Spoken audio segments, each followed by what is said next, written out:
Agradeço à professora Adriana Graça a sua comunicação, foi um gosto ouvi-la. Temos agora algum espaço para perguntas. Não sei se alguém quer colocar uma questão.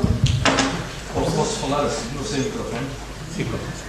A minha dúvida é a seguinte, portanto, do ponto de vista há um argumento antifísico, um argumento fisicalista contra essa experiência de pensamento dos homens, baseado na ideia de que mesmo no domínio da consciência fenoménica, no domínio da experiência, das coisas que se sentem, esta apresentação, e ele obriga porque é totalmente cético. Se isto for verdade, eu espero bem que não seja. Espero que não seja verdade o que eu defendi, porque se for o problema é indecidível.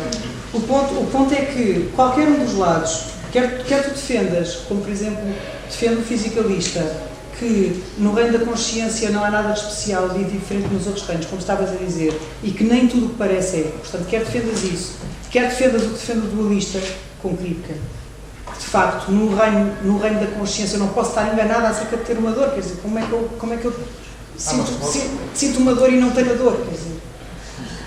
O que eu acho é, há fortes argumentos para um lado e para o outro, mas o ponto é que, para decidir sobre a verdade e a aceitação da segunda premissa que é crucial naquele argumento, para estabelecer a possibilidade metafísica dos homens, tu já tens que estar comprometida à partida com uma ideia prévia, se realmente achas que tudo o que parece é ou não achas que tudo o que parece é.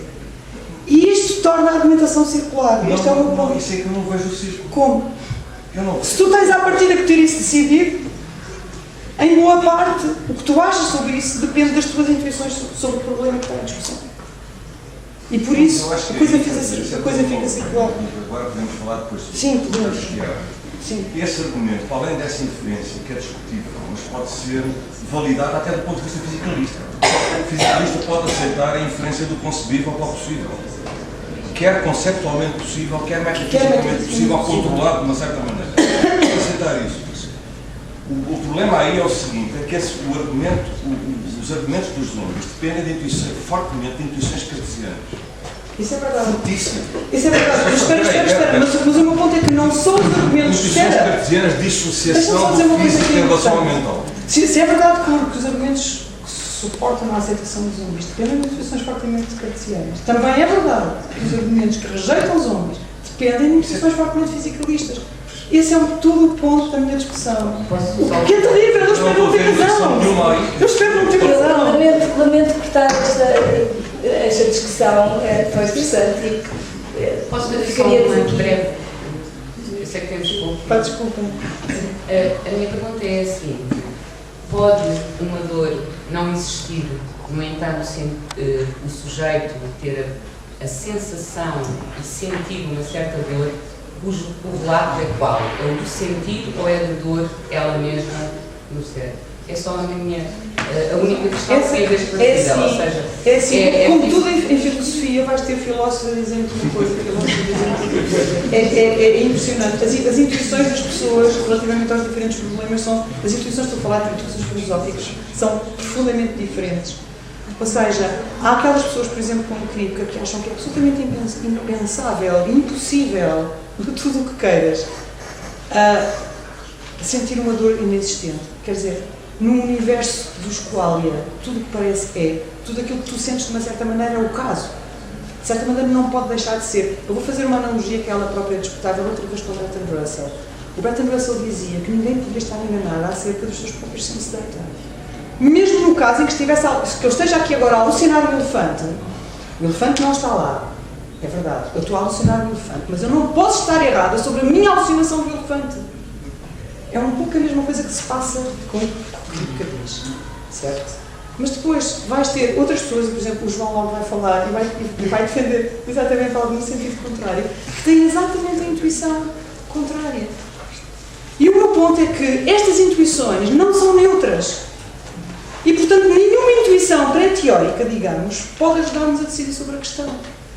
Epá, isso é horrível, não é? Todos ficamos a perguntar qual é a razão do nosso emprego, não é? Ok.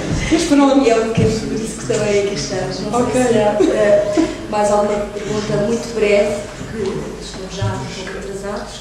Sim, dê-lhe alguma novidade. Se fosse possível. Talvez não seja necessário, não sei, mas estava-se a falar da dor que se sente e da dor que existe, mas de facto o que é que determina a existência de uma dor? Eu sei que isto introduz toda uma outra questão, mas uma dor só existe na medida em que ela é um estímulo neurológico. Ela pode ter uma razão física, mas o meu ponto de vista é que o sujeito se confunde com o que seria o objeto, sendo que a dor é o objeto e o sujeito é a constituição é aquele que sente essa dor. Pronto, ou que determina. E se de facto não estará no fundo aqui, de ambos os pontos de vista, essa relação entre um sujeito e um objeto, que é no fundo a base de muita filosofia. E pensando do ponto de vista da pintura, como a Adriana sabe, é um campo. Atriz de belas artes. Sim.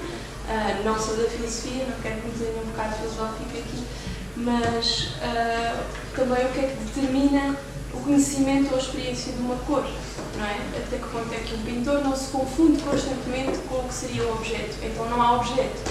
A experiência estética dedica-se a isso. E será que isso não é essencial para pensar também o que é consciência? Mas quando os filósofos falam com esta linguagem um bocado técnica sobre a relação entre o estado físico-neuronal tipo P e a experiência subjetiva, o estado mental que acompanha esse estado físico tipo S, está a pôr de certa maneira essa questão.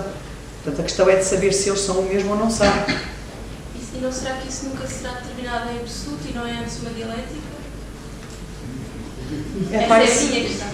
Sim, isso sobre isso eu não sei mesmo. Não sei mesmo. Peço desculpa, talvez depois possa repetir muito contexto.